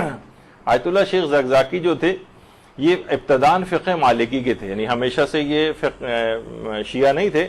انہوں نے شیعہ مذہب کو قبول کیا تھا، پہلے مالکی تھے، نائجیریا میں تھے، اور پھر اس کے بعد جب امام خمینی کے افکار سے بڑے متاثر ہوئے تھے اور 1980 میں ایران بھی گئے تھے، اور باقاعدہ امام خمینی نے بھی ان کو اپنا نمائندہ مقرر کیا تھا اور آیت اللہ خامنئی نے بھی ان کو اپنا نمائندہ مقرر کیا. اور انہوں نے نائجیریا میں 1 کروڑ سے زائد افراد کو شیعہ کیا. شیخ زگزاکی 1 کروڑ سے زائد. اور 2014 میں جب قدس ریلی وہاں پر منائی جا رہی تھی تو وہاں پر حملہ ہوا تھا جس میں ان کے 4 بیٹوں میں سے 3 بیٹے اس کے اندر شہید ہو گئے تھے. اور پھر جب 2015 میں اگلے سال ہی پھر دوبارہ امام بارگاہ بقیت اللہ کے نام سے وہاں پر ایک امام بارگاہ تھا، ایک مجلس اعضاء پہ حملہ کیا گیا، کریک ڈاؤن ہوا، اور اس میں 1000 کے قریب مومنین شہید ہوئے ہیں. ان میں ان کا جو ایک بیٹا بچ گیا تھا 2014 میں، وہ 2015 میں وہ بھی شہید ہو گیا. تو بڑی اس مرد مجاہد کی بڑی قربانیوں کی داستانیں ہیں. خود بھی ابھی ان کو 20 مرتبہ گرفتار کرتے ہیں، پھر چھوڑ دیتے ہیں، کوئی چیز ثابت نہیں ہوتی ہے ان کے اوپر. تو بہرحال اربعین کے موقع انہوں نے بھی نائجیریا کے اندر اربعین کی پیادہ روی اس لحاظ سے شروع کی تھی تاکہ اسی کی یاد میں، اور لوگ بہت بڑی تعداد کے اندر اربعین میں کے موقع پر اس طرح سے پیدل جلوس نکالا کرتے تھے. آیت اللہ خامنئی بھی یہ فرماتے ہیں رہبر معظم کہ اربعین کا اجتماع عشق اور ایمان اور عقل و جذبے کا ایک امتزاج ہے. ہم بھی دور سے اربعین حسینی کی زائرین کو دیکھ کر رش کر رہے ہیں اور یہ آرزو کر رہے ہیں کہ کاش ہم بھی ان کے ساتھ ہوتے. یعنی مراجع جو اس وقت اپنی مختلف وجوہات کی بنا پر نہیں جا پا رہے ہوتے ہیں وہاں پر، وہ اس انداز سے اس کے اوپر رش کر رہے ہوتے. اور آیت اللہ شبیری زنجانی بھی فرماتے ہیں کہ میں آرزو رکھتا ہوں اگر جسم میں میری اتنی طاقت آ جائے تو میں اس پیادہ روی میں خود جا کر شریک ہو جاؤں جو اربعین کی. یہ آیت اللہ شبیری زنجانی. اور اسی طریقے سے آیت اللہ صافی گل پائیگانی بھی یہ فرماتے ہیں کہ فرشتے آپ ان افراد کے قدموں تلے اپنے بالوں پر بچھاتے ہیں. کاش میں بھی یہ افتخار پاتا کہ لبیک یا حسین کے نعرے بلند کرتا ہوا آپ کے ہمراہ پیدل چلتا اور آپ کے قدموں کی خاک کو اپنی آنکھوں کا سرما بناتا، زائرین کے قدموں کی خاک کو اپنی آنکھوں کا سرما بناتا. تو اس قدر اس کی عظمت ہے. واقعتاً ہم کو ایک حسرت سے ان زائرین کو دیکھنا چاہیے اور آئندہ سالوں میں اس بات کی کوشش کرنی چاہیے. زائرین کو آپ دیکھیں کس قدر مصیبتیں صعوبتیں اٹھاتے ہوئے اپنے پیاروں کو اپنے گردنوں کے اوپر اس طرح سے اٹھا کر اس سفر کو طے کر رہے ہوتے ہیں. کتنے بیمار زائرین ہیں، وہ اسٹریچرز پر، بیماری کے بستر پر، ان کو نجف سے کربلا اس انداز کا سفر وہ لوگ کر رہے ہوتے ہیں. معذور افراد کو آپ دیکھیں ویل چیئرز کے اوپر اس سفر کو انجام دے رہے ہیں، بے ساکھیوں کے اوپر لوگ اس سفر کو انجام دے رہے ہوتے ہیں. اور غریب ترین افراد، غریب ترین جن کے حلیوں سے آپ دیکھیں کہ مفلس ترین، وہ بھی اس عشق حسینی میں کس قدر دیوانہ وار اس سفر کو طے کر رہے ہوتے. ایک عجیب، بلکہ جن کے پاؤں بھی نہیں ہوتے وہ بھی اسی انداز سے اس سفر کو انجام دے رہے ہوتے. گھٹنوں کے بل چل چل کے جا رہے ہوتے ہیں.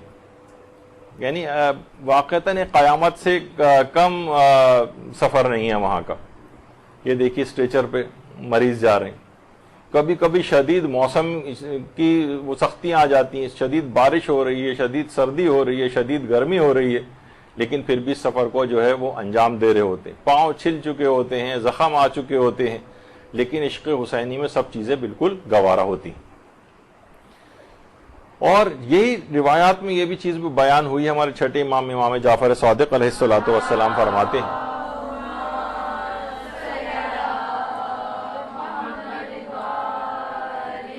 کہ جب امام حسین کا زائر گھر سے زیارت کا قصد کر کے نکلتا ہے تو اس کا سایہ جس چیز پر بھی پڑتا ہے وہ اس کے لیے دعا کرتی, اور جب سورج اس کے سر پر چمکتا ہے تو اس کے گونہ اس طرح سے جل جاتے ہیں اس طرح آگ لکڑی کو جلا کر خاک کر دیتی.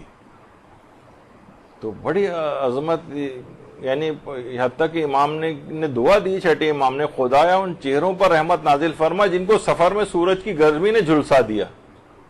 یعنی جو گرمی شدید ہو رہی ہے اور وہاں پہ زائرین اس انداز سے سفر کر رہے ہیں, ان کے لیے چھٹے امام اس طرح سے دعا کر رہے ہیں. اچھا, اب 40 آنے والا ہے, اس میں اس لحاظ سے اعمال کو انجام دینے والی چیزیں بھی آپ کو یاد رہنی چاہیے کہ ایک تو کثرت سے اس دن محمد و آل محمد پر درود بھیجنا ہے, صلی علی محمد و آل محمد, صدقہ دینا ہے, استغفار کی ایک تسبیح پڑھنا ہے, غمگین حالت میں رہیں, زیارت 40 پڑھیں, امام حسین کے قاتلوں کے اوپر لعن بھیجیں, امام حسین کے مصائب کو یاد کر کے نوحہ و ماتم کریں, اور زیارت وارثہ پڑھیں. تو یہ اس دن کے کچھ خاص اعمال جو ہیں ویسے بتائے گئے ہیں کہ علماء نے کہ جو اس دن کو اس انداز سے گزارا جائے. اور رہبر معظم یہ فرماتے ہیں کہ زیارت 40 اور اس دن کی جو منقول زیارتیں ہیں ان تمام زیارتوں کو بہت خلوص سے پڑھیں, اور امام حسین سے زیارت کے لیے نہ آ سکنے کی شکایت کریں تاکہ آقا کی نظر کرم ہو جائے اور وہ اگلے سال آپ کو بلا لیں. تو یہ خاص طور پر زیارت 40 کے روز کرنا چاہیے. اور یہ زیارت 40 ایسی زبردست زیارت ہے کہ اس کے اسرار پر علماء نے درس دی ہیں, اور اس پہ تقریریں آیت اللہ شیخ محمد سند نے اسرار زیارت 40 کے نام سے اس پہ بہت سی تقاریر کی ہیں جس کا مجموعہ شائع بھی کیا گیا ہے.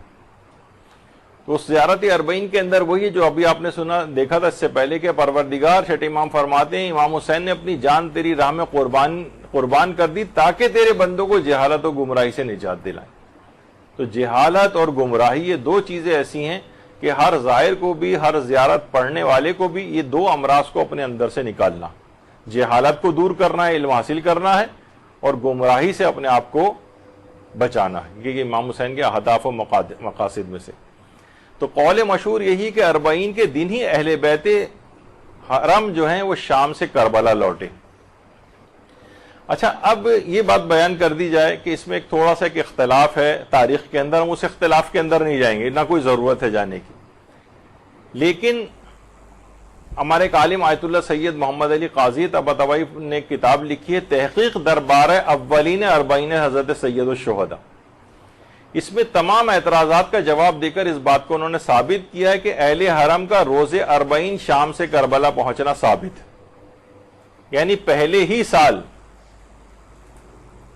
سال, عام طور پر اس میں کچھ سالوں کا تفاوت کہ اگلے سال گئے تھے یا مثلا 3-4 سال بعد ان کو رہائی ملی تھی, انہوں نے اس بات کو ثابت کیا ہے کہ پہلے ہی سال کے 40 پر پہنچے, اگلے سالوں میں نہیں.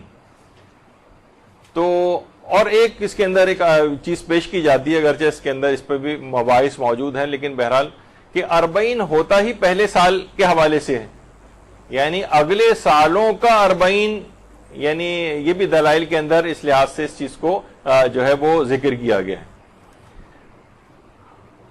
کہ پہلے ہی سال کے 40 پر یہاں سے اسیران کربلا وہاں پر پہنچے تھے, اور اسی روز حضرت جابر بن عبداللہ انصاری بھی امام حسین کی قبر مطہر پر پہنچے تھے.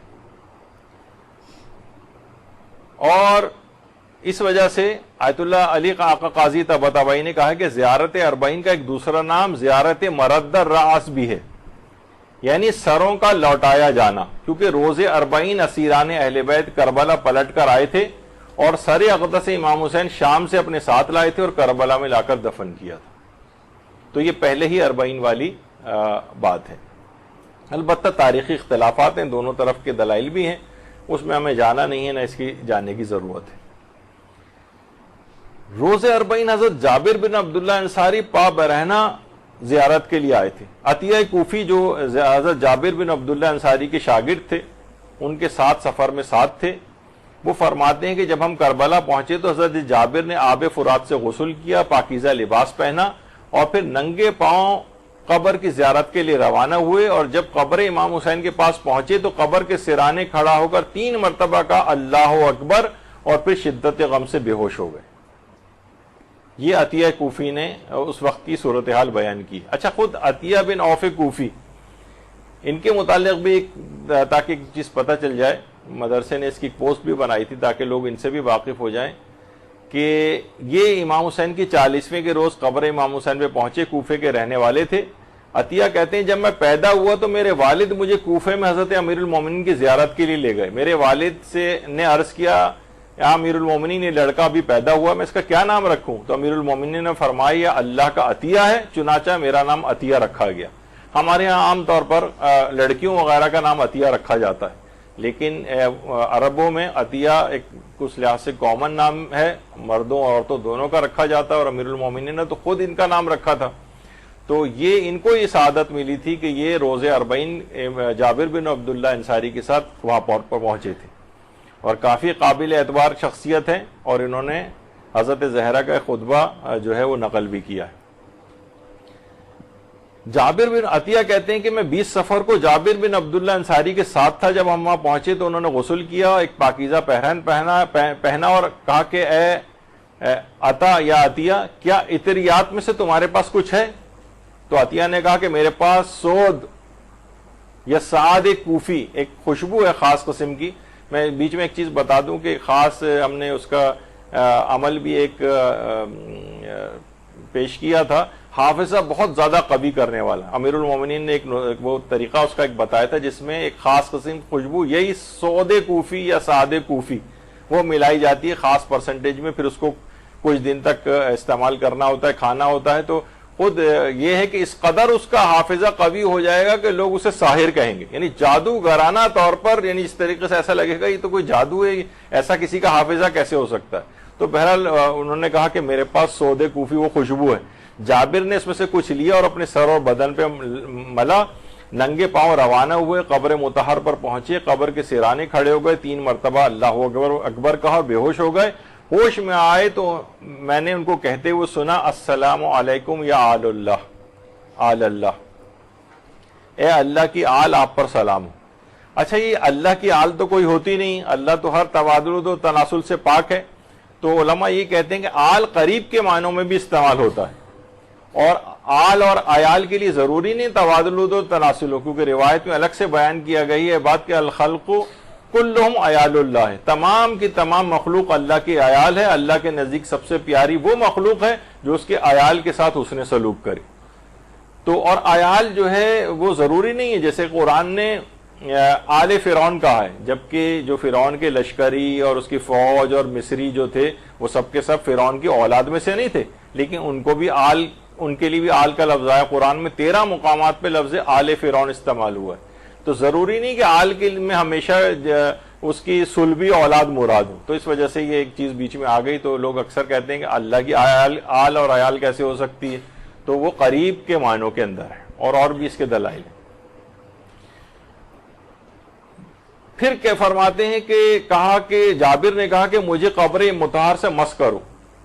میں نے جابر کو قبر امام سے مس کیا تو جابر پر غشی کی کیفیت طاری ہو گئی. میں نے تھوڑا سا پانی جابر پہ چھڑکا، جب افاقہ ہوا تو جابر نے 3 دفعہ پکارا یا حسین. جب کوئی جواب نہیں آیا تو جابر نے کہا دوست کے سلام کا جواب نہیں دیتا ہے. اور پھر کہا کہ بھلا کیسے آپ جواب دے سکتے ہیں مولا کہ آپ کی گردن کی رگوں کو کاٹا جا چکا ہے اور آپ کے سر کو تن سے جدا کر دیا گیا.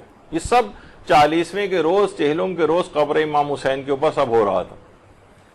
اور روز 40 عطیہ کہتے ہیں جابر نے امام حسین کی قبر کے گرد اپنی آنکھوں کو پھیرا اور زیارت کے جملے ادا کرتے ہوئے فرمایا قسم و ذات کی جس نے حضرت محمد کو حق کے ساتھ مبعوث کیا، اللہم صلی علی محمد وآل محمد، اور فرمایا کہ ہم بھی آپ کے ساتھ شریک تھے مولا اس چیز میں جس میں آپ داخل ہوئے۔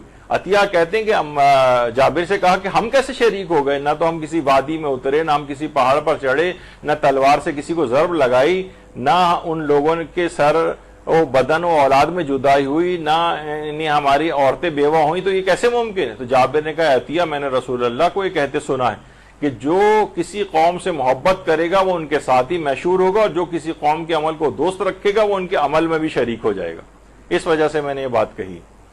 تو جابر بن عبداللہ انصاری واقعتاً ایک بہت ہی عظیم اس لحاظ سے صحابی گزرے ہیں، اور پیغمبر اسلام سے لے کر اور 5ویں امام تک کا دور انہوں نے پایا ہے، بلکہ پیغمبر اسلام کا سلام 5ویں امام محمد باقر علیہ السلام تک پہنچایا۔ اللہم صلی علی محمد وآل محمد۔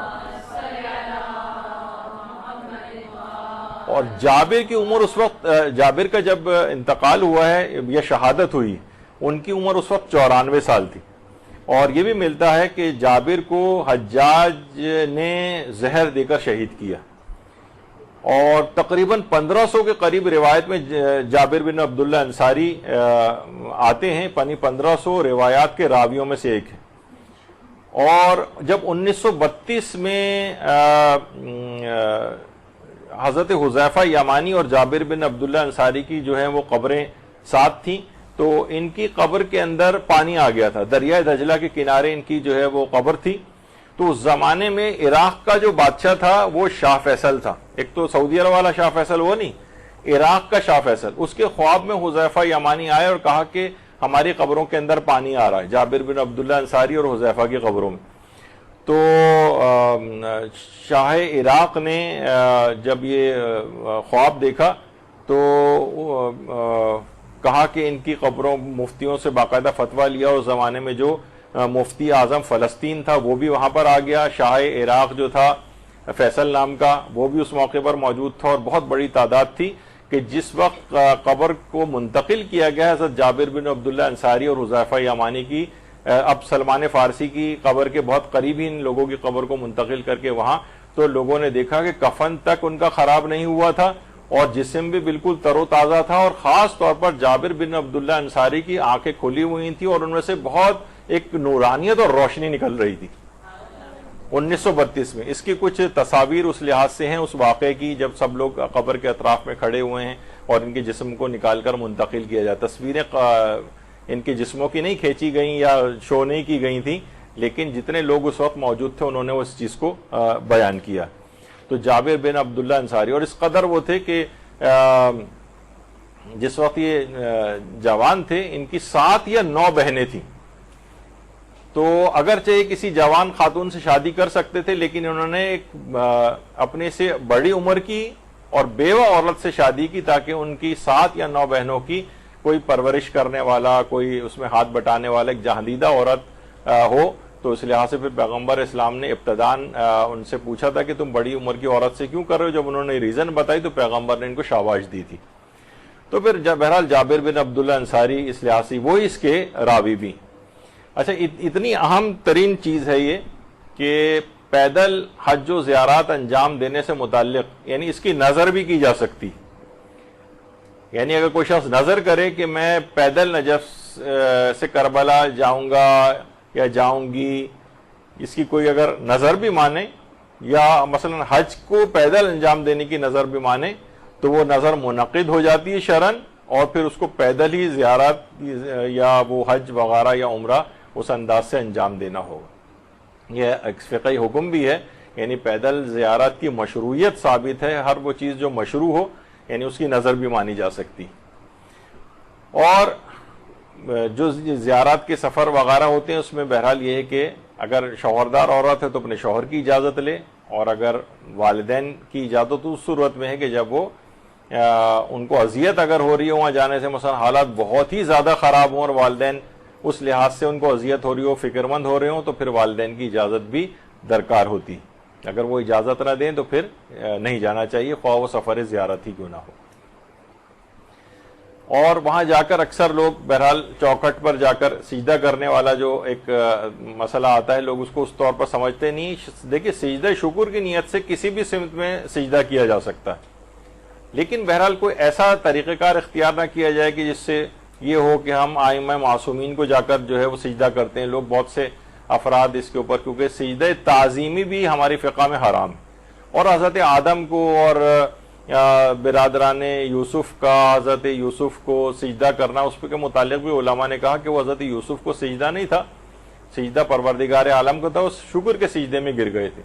اور حضرت آدم والا جو سجدہ تھا فرشتوں کا، وہ بھی سجدہ تعظیمی نہیں تھا، بلکہ وہ حکم پروردگار کو سجدہ تھا. وہ پروردگار کسی بھی سمت میں حکم دے دے اگر سجدہ کرنے کا، تو وہ تو حکم خدا کی بجاوری کا سجدہ تھا. اس کو بھی لوگ کہتے ہیں کہ آدم کو قبلہ بنایا گیا تھا، تو اس پہ آیت اللہ خوئی نے بھی اس کی جوابات دی کہ اگر آدم کو فقط قبلہ بنایا جاتا تو شیطان کو بھی اس پہ کوئی اعتراض نہیں تھا. اس کا مطلب ہے سجدہ آدم کو ہی کروایا گیا تھا، قبلے کے طور پر نہیں تھا. قبلے کے طور پہ ہوتا تو اس کا کوئی محل نہیں تھا، شیطان کو بھی اس سے انکار نہیں تھا، لیکن شیطان بھی یہ بات سمجھ رہا تھا کہ سجدہ آدم ہی کو کروایا جا رہا ہے. تو آقا خوئی نے یہ بات لکھی، اور دیگر علماء بھی یہ بات کہتے ہیں کہ اصلاً حکم خدا کو سجدہ تھا. اب اللہ جس کو بھی کہتے کہ اس کو سجدہ کرو، درخت کو کہتے کہ اس کی طرف رخ کر کے سجدہ کرو، رخ بھی نہیں، اسی کو سجدہ کرو، تو اب ہم جو چیز انجام دیں گے وہ حکم پروردگار کو انجام دیں گے. تو اس لحاظ سے یہ بات ہے. تو بہرحال وہاں جا کر سجدہ شکر انسان انجام دے، اور کوئی ایسی چیز بہرحال انجام نہ دے کہ جس سے انگشت نمائی وغیرہ کا جو ہے وہ سبب ہو. اور سجدہ تعظیمی بھی حرام ہے، اور بہت بعض علماء کہتے ہیں کہ رکوع میں تعظیم کی حد تک جھک جانا بھی جائز نہیں. البتہ زیادہ اس پہ استفتاءات ملتے نہیں، الگ سے لکھ کے دریافت کیے جائیں تو ممکن ہے. اچھا، اب زیارت اربعین کی سند. اب اصل میں موضوع اتنا بڑا ہے، اب دیکھیں وقت پورا ختم ہو گیا، اور انتہائی اہم ایک لیکچر آپ کا مولانا شیخ نادر صادقی صاحب یقیناً تشریف لے آئے ہوں گے. وہ بھی اس کو آج کسی موضوع کو بیان کریں گے. امکان ہے کہ شاید اربعین کے سلسلے میں ہی ان کی بات غالباً، لیکن بہرحال تو زیارت اربعین کی سند کے متعلق بھی علماء نے یہ بات کہی ہے کہ صفوان ابن مہران کی جو اربعین کی زیارت ہے، اس سلسلے میں کیا اس کی روایت معتبر ہے؟ تو اکثر علماء نے اس روایت کو معتبر قرار دیا. اچھا، یہ جو صفوان ہیں جو اس کے راوی ہیں، یہ زیارت اربعین کے راویوں میں سے بھی ہیں، زیارت وارثہ کے راویوں میں سے بھی ہیں، اور دعائے علقمہ جو ہے اس کے راویوں میں سے بھی ہیں. اور یہ وہی صفوان ہے جن کو صفوان جمال کہا جاتا ہے، جو اونٹ کرائے پہ دیا کرتے تھے. اور بہت مشہور ان کا ایک واقعہ ہے جس کا جانے کا ٹائم نہیں ہے، کہ یہ اونٹ ہارون رشید کو بھی کرائے پہ دیا کرتے تھے. اور یہ وہ ہیں کہ جو چھٹے امام کے ساتھ امیر مولا کائنات کی قبر کی زیارت کے لیے مخفیانہ طور پر آتے تھے، یعنی چھٹے امام کے ساتھ آتے تھے. صفوان جمال اتنے قریبی صحابی تھے جبکہ اس وقت قبر حضرت امیر المومنین ظاہر بھی نہیں ہوئی تھی. تو بہت مخفیانہ طور پر کم سے کم 20 دفعہ تو ملتا ہے کہ وہ، یا 20 سال غالباً میں نے کہیں پڑھا ہے کہ اس طرح سے وہ چھٹے امام کے ساتھ قبر امیر المومنین کی زیارت کے لیے آتے رہے تھے. اور تقریباً 71 روایات ایسی ہیں جس میں صفوان ابن جمال راویوں کے طور پر ہیں. تو بہرحال ان کی اس روایت معتبر ہے. آیت اللہ شیخ اسحاق فیاض بھی فرماتے ہیں کہ زیارت مشہور و معروف ہے، اور آیت اللہ تقی مدرسی بھی فرماتے ہیں اس کے اعتبار کے موضوع پر. اور زیارت اربعین کی سند جو ہے وہ آیت اللہ شیخ وحید خراسانی بھی اس کو فرماتے ہیں کہ یہ معتبر ہے. اس وجہ سے یہ چیز بیان ہو رہی کیونکہ بہت سے افراد جن کو ہر چیز کو ضعیف ثابت کرنے کا ایک جنون سوار ہوتا ہے، وہ زیارت اربعین کے اوپر بھی یہی والے اشکالات کرنے لگے ہیں کہ یہ معتبر نہیں ہے زیارت اربعین. تو اس لحاظ سے یہ فتاوے بھی آپ کی خدمت میں پیش کیے جا رہے ہیں. تو زیارت اربعین کی سند میں آیت اللہ سعید الحکیم بھی فرماتے تھے کہ یہ اس کے زیارت کے الفاظ مشہور ہیں اور مناسب نہیں ہے کہ اس میں کسی قسم کا کوئی خدشہ ظاہر کیا جائے. اور بڑا طویل اب اس کا موقع نہیں ہے پڑھنے کا. آیت اللہ سید ضیاء مرتضوی نے پورے اس کے تفصیل بیان کی ہے کہ یہ زیارت اربعین کی طور پر مستند روایت سے ثابت ہے. آیت اللہ خوئی سے بھی جب پوچھا، آیت اللہ سیستانی سے پوچھا گیا تو انہوں نے فرمایا کہ دعاؤں اور زیارت کے سلسلے میں سند کو ملاحظہ کیا ہی نہیں جاتا، بلکہ ان کی سند ان کے اعلیٰ اور بلند پایا مضامین ہوتے ہیں، یہی بس ان کی سند۔ اور یہی آیت اللہ سیستانی سے مختلف انداز سے زیارت اربعین کا سوال کیا گیا، اور کہا کہ بعض افراد یہ کہتے ہیں کہ زیارت اربعین ثابت نہیں، آپ کیا فرماتے ہیں؟ تو امام آیت اللہ سیستانی نے فرمایا ایسے افراد کی بات پر بالکل کان نہ دھرے جائیں۔ اب اتنا وقت نہیں ہے ہمارے پاس، کیونکہ ورنہ مولانا کا میں وقت لے لوں گا، وہ مناسب نہیں ہے، اگرچہ گفتگو اس کے اندر اور بھی بہت کافی موجود تھی۔